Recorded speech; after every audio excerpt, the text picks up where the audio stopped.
അൽഹംദുലില്ലാഹി റബ്ബിൽ ആലമീൻ അസ്സലാത്തു വസ്സലാമു അലാ റസൂലിഹിൽ അമീൻ വഅലാ ആലിഹി വസഹ്ബിഹി അജ്മഈൻ അമ്മാ ബഅദ്. You are transphobic.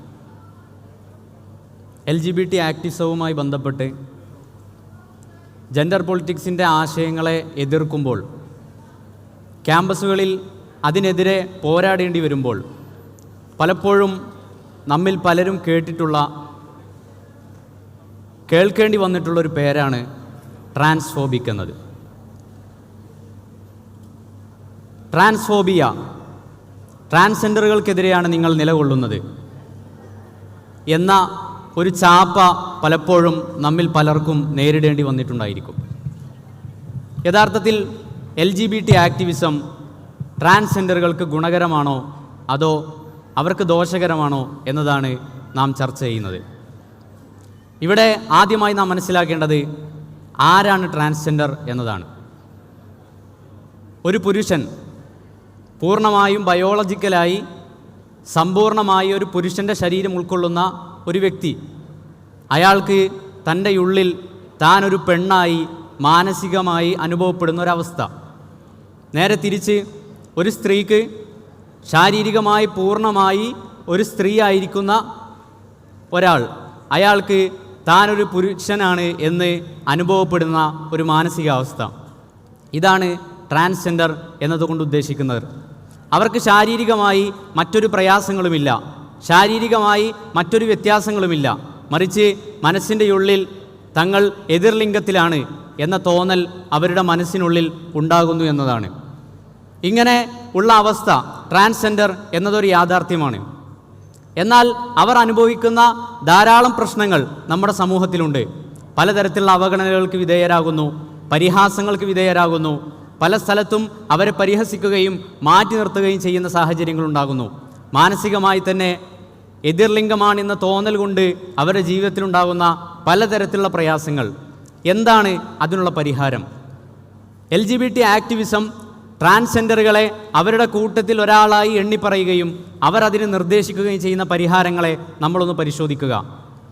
LGBT activism, gender ഐഡിയോളജികൾ, ജെൻഡർ പൊളിറ്റിക്സ് ഇവർക്ക് നൽകുന്ന പരിഹാരം എന്ന് പറയുന്നത് സർജറിയാണ്, സെക്സ് റീഅസൈൻമെൻറ്റ് സർജറി. ഇങ്ങനെ എതിർലിംഗത്തിലാണ് എന്ന തോന്നലുള്ളത് കൊണ്ട് മാത്രം, മാനസികമായി അങ്ങനെ അനുഭവപ്പെടുന്നു എന്ന ഒറ്റ കാരണത്താൽ അവരെ വ്യത്യസ്ത ഘട്ടങ്ങളിലൂടെയുള്ള സർജറികൾക്ക്, പലതരത്തിലുള്ള പരീക്ഷണങ്ങൾക്ക് ആക്ടിവിസം വിധേയരാക്കുകയാണ്. അതിലൊരു ഘട്ടമെന്ന് പറയുന്നത് പ്യൂബർട്ടൽ ബ്ലോക്കേഴ്സാണ്. തങ്ങൾക്ക് പ്യൂബർട്ടിയുടെ സ്റ്റേജിലെത്തുന്നതിന് മുമ്പ് തന്നെ അത് തടയുകയും തൻ്റെ ലിംഗത്വം നിർണ്ണയിക്കാനുള്ള എല്ലാ സാഹചര്യങ്ങളെയും അടച്ചു കളയുകയും കൂടുതൽ പ്രയാസങ്ങളിലേക്ക്, പ്രതിസന്ധികളിലേക്ക് അവരുടെ ശരീരത്തെയും മനസ്സിനെയും കൊണ്ടുചെന്നെത്തിക്കുന്നു എന്നതാണ് ഒന്ന്. രണ്ടാമത്തേത് ഹോർമോൺ തെറാപ്പികളാണ്. നമുക്കറിയാം, ഒരു പുരുഷനെ സംബന്ധിച്ചിടത്തോളം അവൻ്റെ ജീവിതത്തിൽ ഉടനീളം അവൻ്റെ ലൈംഗിക ക്രോമസോമുകൾ നിരന്തരമായി ഉൽപ്പാദിപ്പിക്കപ്പെട്ടുകൊണ്ടിരിക്കുന്നു. പുരുഷൻ്റെ പ്രധാന ലൈംഗിക ഹോർമോണായ ടെസ്റ്റോസ്റ്റിറോൺ നിരന്തരമായി ജീവിതത്തിലുടനീളം ഉൽപ്പാദിപ്പിക്കപ്പെട്ടുകൊണ്ടിരിക്കുന്നു. അത് തടയാൻ വേണ്ടി നിരന്തരമായി എതിർവർഗത്തിൻ്റെ ലൈംഗിക ഹോർമോണുകൾ കുത്തിവെക്കുന്നു. നേരെ തിരിച്ച് സ്ത്രീകളെയും അവരുടെ ലൈംഗിക ഹോർമോണുകൾ തടഞ്ഞാൽ അതിൻ്റെ ഉൽപ്പാദനം തടയാൻ സാധിക്കില്ല എന്ന സ്ഥാനത്ത് തന്നെ എതിർലിംഗത്തിൻ്റെ ലൈംഗിക ഹോർമോണുകൾ നിരന്തരമായി ശരീരത്തിലേക്ക് കുത്തിവെച്ചുകൊണ്ടിരിക്കുന്നു. ഇവിടെ സംഭവിക്കുന്നത് നിരന്തരമായി ഈ ഹോർമോൺ തെറാപ്പിക്ക് വിധേയരാക്കപ്പെടുന്നു. നിരന്തരമായി ഇതിന് വിധേയരാക്കപ്പെടുന്നു. ജീവിതകാലം മുഴുവൻ ഒരു നിത്യരോഗിയായി മരുന്ന് കമ്പനികൾക്ക് അടിമകളായി ജീവിക്കേണ്ടി വരുന്ന സാഹചര്യത്തിലേക്ക് ട്രാൻസ്ജെൻഡറുകളെ ഇവർ കൊണ്ടുചെന്നെത്തിക്കുകയാണ്. മൂന്നാമത്തേതാണ് സർജറിയിലേക്ക് എത്തുന്നത്. സർജറി എതിർലിംഗത്തിൻ്റെ ലൈംഗികാവയവങ്ങൾ വെച്ചുപിടിപ്പിക്കാനുള്ള വളരെ വിഫലമായ പല ശ്രമങ്ങൾ നടക്കുന്നു. അതോടൊപ്പം തന്നെ ഫേഷ്യൽ സർജറികൾ, വോക്കൽ സർജറികൾ ഇവയെല്ലാം എതിർവർഗമാണ് എന്ന് സ്ഥാപിക്കാനുള്ള വിഫലമായ പല ശ്രമങ്ങളും നടന്നുകൊണ്ടിരിക്കുന്നു. ഇവിടെ യഥാർത്ഥത്തിൽ ഇതൊരു പരിഹാരമായി മാറുന്നുണ്ടോ എന്നതാണ് നമ്മൾ ആലോചിക്കേണ്ടത്. എന്നാൽ പലപ്പോഴും ഇവരെ വലിയ പ്രയാസങ്ങളിലേക്ക്, വലിയ പ്രതിസന്ധികളിലേക്ക് ട്രാൻസ്ജെൻഡറുകളെ കൊണ്ടെത്തിക്കുന്നു എന്നതാണ് ഇതുകൊണ്ടെല്ലാം ഉണ്ടാകുന്ന അനന്തരഫലം എന്ന് പറയുന്നത്. വളരെ ഖേദകരമെന്ന് പറയട്ടെ, പലതരത്തിലുള്ള ഫണ്ടിങ്ങുകൾ, പലതരത്തിലുള്ള പ്രയത്നങ്ങൾ ഇതിനു വേണ്ടി മാത്രം ഉണ്ടാകുന്നു. നമ്മുടെ സർക്കാർ കഴിഞ്ഞ സാമ്പത്തിക വർഷത്തിൽ അതിനുവേണ്ടി ട്രാൻസ്ജെൻഡറുകളുടെ ലൈംഗിക ശസ്ത്രക്രിയക്ക് വേണ്ടി, ലിംഗമാറ്റ ശസ്ത്രക്രിയക്ക് വേണ്ടി ചെലവഴിച്ച തുകയുടെ കണക്കെല്ലാം വളരെ അഭിമാനപൂർവ്വം നമ്മുടെ മന്ത്രിമാർ പങ്കുവെക്കുന്നത് നമുക്ക് സമൂഹ മാധ്യമങ്ങളിൽ കാണേണ്ടി വരികയാണ്. ഇവിടെയാണ് ഇത്തരത്തിൽ ഒരു മാനസിക അസ്വാസ്ഥ്യം, മാനസികമായ ഒരു അസ്തിത്വ പ്രതിസന്ധി, അതുകൊണ്ട് നമ്മുടെ ജീവിതത്തിൽ ശാരീരികമായ ഒരു തരത്തിലുള്ള പ്രശ്നങ്ങളും ഇല്ലാതിരിക്കെ തന്നെ ശാരീരികമായ കീറിമുറിക്കലുകൾക്ക്, ശാരീരികമായ ശസ്ത്രക്രിയകൾക്ക് ശാരീരികമായ പരിഹാരമാണ് മാനസികമായ പ്രശ്നങ്ങൾക്ക് നമ്മൾ തേടുന്നതെങ്കിൽ പലതരത്തിലുള്ള അസ്തിത്വ പ്രതിസന്ധികളെ നമ്മളൊന്ന് പരിശോധിക്കുക. നമുക്ക് തന്നെ അറിയുന്ന എത്രയോ അസ്തിത്വ പ്രതിസന്ധികൾ നമ്മുടെ സമൂഹത്തിൽ നമ്മൾ കണ്ടുകൊണ്ടിരിക്കുന്ന കാര്യങ്ങൾ. ബോ ആന്ത്രോപ്പി പോലെ ഒരു മനുഷ്യന് താനൊരു കാളയാണെന്ന് തോന്നുന്നു, അയാൾ പുല്ല് തിന്നാൻ ആഗ്രഹിക്കുന്നു, അയാളെ അതിന് കാളയാവാൻ വേണ്ടിയുള്ള ശസ്ത്രക്രിയക്ക് വിധേയരാക്കുകയും പുല്ല് തിന്നാൻ അനുവദിക്കുകയുമാണോ നമ്മൾ ചെയ്യേണ്ടത്? സ്വയം മരിച്ചു എന്ന് കരുതുന്ന ആളുകൾ താൻ മരണപ്പെട്ടു, താനൊരു ശവമാണ് എന്ന് വിചാരിക്കുകയും തങ്ങളുടെ ജീവിതത്തിന് ഇനി ജീവിതം ആവശ്യമില്ലെന്ന് മനസ്സിലാക്കുകയും ചെയ്യുന്ന ആളുകളുണ്ട്. അവർക്ക് വേണ്ടി നമ്മൾ കുഴിമാടങ്ങൾ വെട്ടിക്കൊടുക്കുകയാണ് ചെയ്യേണ്ടത്. അതുപോലെ തന്നെ തങ്ങളുടെ ശരീരത്തിൽ ഇന്ന അവയവം ആവശ്യമില്ല, അല്ലെങ്കിൽ ശരീരത്തിൽ ഇന്ന ഭാഗം തങ്ങൾക്കില്ല എന്ന് മനസ്സിലാക്കുന്ന ആളുകൾ അവർ അത് വെട്ടിമുറിക്കാൻ വേണ്ടി, അത് മുറിച്ചു മാറ്റാൻ വേണ്ടിയുള്ള ശസ്ത്രക്രിയകൾക്ക് ആവശ്യപ്പെട്ടുകൊണ്ടിരിക്കുന്നു എന്നതൊരു യാഥാർത്ഥ്യമാണ്. അവരെ നമ്മൾ അതിനു വേണ്ടി അനുവദിക്കുകയാണോ ചെയ്യേണ്ടത്? അല്ല, അവരുടെ ആ മാനസികമായ പ്രശ്നത്തിന് പരിഹാരം നൽകി അവരെ തിരിച്ച് യഥാർത്ഥ മനുഷ്യജീവിതത്തിലേക്ക് കൊണ്ടുവരികയുമാണോ ചെയ്യേണ്ടത് എന്ന് നമ്മളൊന്ന് ആലോചിക്കുക.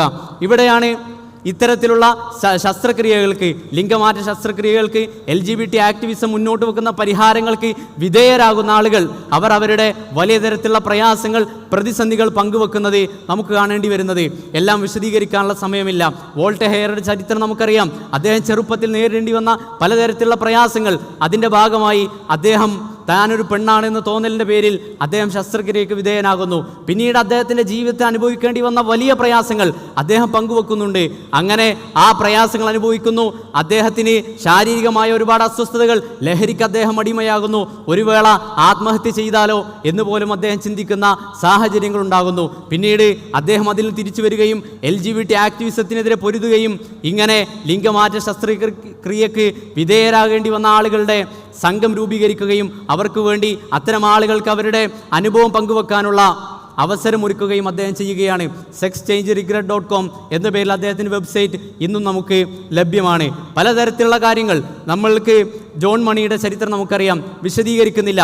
എന്നാൽ വളരെ അശാസ്ത്രീയമായ, ഒരു നിലക്കും ശാസ്ത്രീയമായി ന്യായീകരിക്കാൻ കഴിയാത്ത, വളരെ ട്രാൻസ്ജെൻഡറുകൾക്ക് വളരെ വലിയ തരത്തിലുള്ള പ്രയാസങ്ങൾ ഉണ്ടാക്കുന്ന മാനവിക വിരുദ്ധമായ ഇത്തരം സംഭവങ്ങൾ ഒരു വേള ഖേദകരമെന്ന് പറയട്ടെ, നമ്മുടെ NSS ക്യാമ്പുകളിൽ പോലും ഇത്തരം ചരിത്രങ്ങളുടെ പിൻബലത്തിൽ വലിയ ശാസ്ത്രീയ വസ്തുതയായി ഇത് അവതരിപ്പിക്കപ്പെടുന്നു, പഠിപ്പിക്കപ്പെടുന്നു എന്നത് വലിയ ഗൗരവത്തോടു കൂടി നമ്മൾ മനസ്സിലാക്കണം. നമ്മുടെ കേരളത്തിൽ തന്നെ, മലയാളികളിൽ തന്നെ സംഭവിച്ചിട്ടുള്ള ഇത്തരം ഖേദകരമായ, വിഷമകരമായ അനുഭവങ്ങൾ നമുക്ക് ധാരാളം കാണാൻ സാധിക്കും എന്നതൊരു വസ്തുതയാണ്. ഇങ്ങനെ സെക്സ് റീഅസൈൻമെൻറ്റ് സർജറിക്ക് വിധേയരാകുന്ന ആളുകൾ അവർക്ക് നേരിടേണ്ടി വരുന്നത് ജീവിതത്തിൽ അതുകൊണ്ടൊരു സംതൃപ്തിയും, പൂർണ്ണമായ സംതൃപ്തി, ആത്യന്തികമായ സംതൃപ്തി അവർക്ക് ലഭിക്കുന്നില്ല എന്ന് മാത്രമല്ല, വലിയ സാമ്പത്തിക ചെലവർക്ക് അനുഭവിക്കേണ്ടി വരുന്നു. 4 ലക്ഷം മുതൽ 9-10 ലക്ഷം വരെയാണ് ഒരു സർജറിക്ക് ചെലവാക്കേണ്ടി വരുന്നത്. എന്നിട്ടോ ശാശ്വതമായ ഒരു സമാധാനം അവർക്ക് ലഭിക്കുന്നില്ല. ശാരീരികമായ വലിയ ബുദ്ധിമുട്ടുകൾ നേരിടേണ്ടി വരുന്നു. ഒന്ന് മലമൂത്ര വിസർജനം ചെയ്യാൻ പോലും സമാധാനമായി സാഹചര്യമില്ലാത്ത അവസ്ഥ, ഒന്ന് ചുമക്കാൻ പോലും ചെയ്യാൻ കഴിയുന്നില്ല, ഒന്ന് ചുമക്കാൻ പോലും സാധിക്കുന്നില്ല എന്നവർ സങ്കടം പങ്കുവെക്കുന്ന അവസ്ഥ നമ്മുടെ മലയാളക്കരയിൽ തന്നെ നമ്മൾ കണ്ടതാണ്. അതുപോലെ തന്നെ തങ്ങളുടെ പ്രത്യുൽപാദന ശേഷി അവർക്ക് നഷ്ടപ്പെടുന്നു. നിത്യരോഗികളായി, മരുന്ന് കമ്പനികൾക്ക് ഒരു ആജീവനാന്ത അടിമകളായി ഈ ട്രാൻസ്ജെൻഡറുകളെ മാറ്റുന്ന സാഹചര്യത്തിലേക്കാണ് ഇത്തരം ആക്ടിവിസം കൊണ്ടുപോകുന്നത്. അവിടെയാണ് നമുക്ക് ചില പഠനങ്ങൾ പ്രസക്തമാകുന്നത്. ചില പഠനങ്ങൾ ട്രാൻസ്ജെൻഡറുകൾക്കിടയിൽ വർദ്ധിച്ചു വരുന്ന ആത്മഹത്യകൾ, അവർ ഇത്തരം ട്രാൻസിഷനുകൾക്ക് ശേഷം നിരന്തരമായി ആത്മഹത്യക്ക് ശ്രമിക്കുന്നു എന്നുള്ള പഠനങ്ങൾ PLOS ONE പോലെയുള്ള പ്രശസ്തമായ ജേണലുകളിൽ നമുക്ക് കാണാൻ സാധിക്കുകയാണ്. അതുകൊണ്ട് അവരെ ട്രാൻസിഷന് അനുവദിക്കരുത് എന്ന് വിദഗ്ധരായ വൈദ്യശാസ്ത്രജ്ഞന്മാർ അഭിപ്രായപ്പെടുകയാണ്. അതുപോലെ തന്നെ ഇങ്ങനെ നിരന്തരമായി സമൂഹ മാധ്യമങ്ങൾ വഴി, നമ്മുടെ സാമൂഹിക ചുറ്റുപാടുകൾ വഴി, വിദ്യാഭ്യാസ സമ്പ്രദായം ഉപയോഗിച്ചുകൊണ്ട് ഇത്തരം ആശയങ്ങൾ പ്രചരിപ്പിക്കുന്നു. നിന്റെ ജെൻഡർ എന്നത് നിന്റെ സെക്സ് അല്ല, നീ ഒരാണായതുകൊണ്ട്, നിന്റെ ലിംഗം ആണിൻ്റേതായതുകൊണ്ട് നീ ഒരാണായിരിക്കണമെന്നില്ല, നേരെ തിരിച്ചായിരിക്കാം എന്നുള്ള നിരന്തരമായ ഇത്തരം പ്രചാരണങ്ങൾ, പ്രബോധനങ്ങൾ, ഇതിൻ്റെ ഭാഗമായി പലപ്പോഴും സംഭവിക്കുന്നത് ആളുകൾക്കിടയിൽ ജെൻഡർ ഡിസ്ഫോറിയ ഉണ്ടാകുന്നതാണ്. തൻ്റെ ലിംഗത്തെയും ലിംഗത്വത്തെയും സംബന്ധിച്ചുള്ള സംശയങ്ങൾ സമൂഹത്തിൽ വ്യാപിക്കുന്നു. ജെൻഡർ ഡിസ്ഫോറിയ എന്നത് ഒരു രോഗാവസ്ഥയായിട്ടാണ് ഇന്നും ഇത്തരം ആളുകൾ പോലും കണക്കാക്കുന്നത്. അതിനെ സംബന്ധിച്ച് നമ്മൾ പരിശോധിക്കുകയാണെങ്കിൽ ലിസ ലിറ്റ്മേനെ പോലെയുള്ള പ്രശസ്തരായ ആളുകൾ അവർ അതിനെ സംബന്ധിച്ച് പറയുന്നത് ഇത്തരം ആളുകളുടെ പ്രചാരവേലകൾ കൊണ്ട് സമൂഹത്തിനിടയിൽ വലിയ തരത്തിൽ ജെൻഡർ ഡിസ്ഫോറിയ വ്യാപിക്കുന്നു. നാളെ ജനിച്ച് വളരുന്ന കുട്ടികൾ തങ്ങൾ ഏത് ലിംഗത്തിലാണ് എന്ന വിഷയത്തിൽ വലിയ തരത്തിലുള്ള സംശയങ്ങൾ ഉണ്ടാകുന്ന, അതിനെ സംബന്ധിച്ചുള്ള സംശയങ്ങൾ ജനിക്കുന്ന അവസ്ഥയിലേക്ക് നമ്മുടെ സമൂഹത്തെ ഇത്തരം ആളുകൾ കൊണ്ടുപോവുകയാണ് എന്നാണ്. സന്തോഷത്തിൻ്റെ കളിപ്പാവയെന്ന്, കളിത്തൊട്ടിലെന്നെല്ലാം വിശ്വസിക്കപ്പെടുന്ന, പ്രചരിക്കപ്പെടുന്ന സ്വീഡനിലടക്കം 2008 മുതൽ 2018 വരെ നടന്ന 10 വർഷത്തെ പഠനത്തിനിടയ്ക്ക് 1500% ജെൻഡർ ഡിസ്ഫോറിയുള്ള ആളുകളുടെ വർധനവ് എന്ന് നമുക്ക് പഠനങ്ങൾ തെളിയിക്കുകയാണ്. ഇവിടെയാണ് ഇത്തരം ആളുകളുടെ തന്ത്രങ്ങൾ നമ്മൾ മനസ്സിലാക്കേണ്ടത്. ലിബറൽ ഫാഷിസം എന്ന് നമുക്ക് പറയാൻ കഴിയുന്നൊരു സംഗതി, ഇത്തരം ആളുകൾ തങ്ങളുടെ പ്രയാസങ്ങൾ, ട്രാൻസിഷന് ശേഷം അവർ പങ്കുവെക്കുന്ന തങ്ങളുടെ പ്രയാസങ്ങൾ പങ്കുവെക്കുമ്പോൾ അതിനെ തടയിടുന്ന ആളുകൾ, നമുക്കറിയാം ഡെബ്രാസോ, അവർ ഒരു പുസ്തകം എഴുതുകയാണ്, ദ എൻഡ് ഓഫ് ജെൻഡർ എന്ന പുസ്തകം. അതിൽ തനിക്ക് LGBT ആക്ടിവിസത്തിനെതിരെ ശാസ്ത്രീയമായ, സാമൂഹികമായ അവരുടെ അനുഭവങ്ങൾ, കണ്ടെത്തലുകൾ അവർ പങ്കുവെക്കുകയാണ്. അതിനെ ലോകത്തെ തന്നെ പ്രശസ്ത നിരീശ്വരവാദിയായ റിച്ചാർഡ് ഡോക്കിൻസ് അതിനെ പ്രൊമോട്ട് ചെയ്യുന്ന സാഹചര്യം ഉണ്ടാകുന്നു.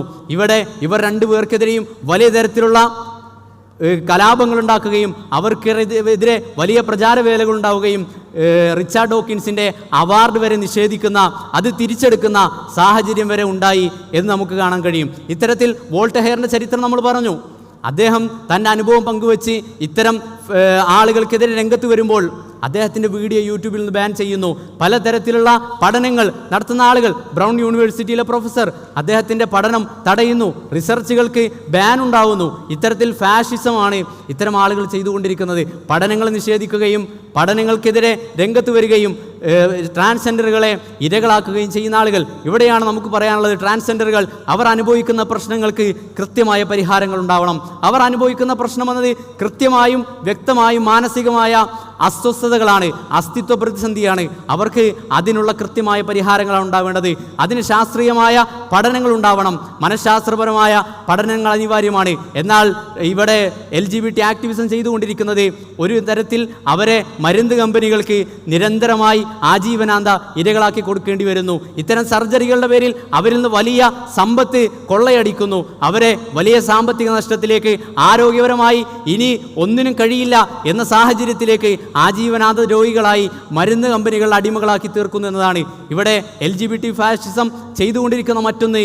ഇതിനെതിരെ വരുന്ന പഠനങ്ങളെല്ലാം തടയുന്നു എന്നുള്ളതുമാണ്. അതുകൊണ്ട് നാം മനസ്സിലാക്കേണ്ടത് ട്രാൻസ്ജെൻഡറുകളെ നാം ചേർത്ത് പിടിക്കുക, അവരുടെ പ്രയാസങ്ങളെ നാം തിരിച്ചറിയുക, അവരോടൊപ്പം നിന്ന് അവർക്ക് അനുകൂലമായ തികച്ചും ശാസ്ത്രീയമായ പഠനങ്ങൾക്ക് വേണ്ടി നമ്മൾ മുന്നോട്ട് വരിക. അത്തരം പഠനങ്ങൾ നടക്കേണ്ടതുണ്ട്.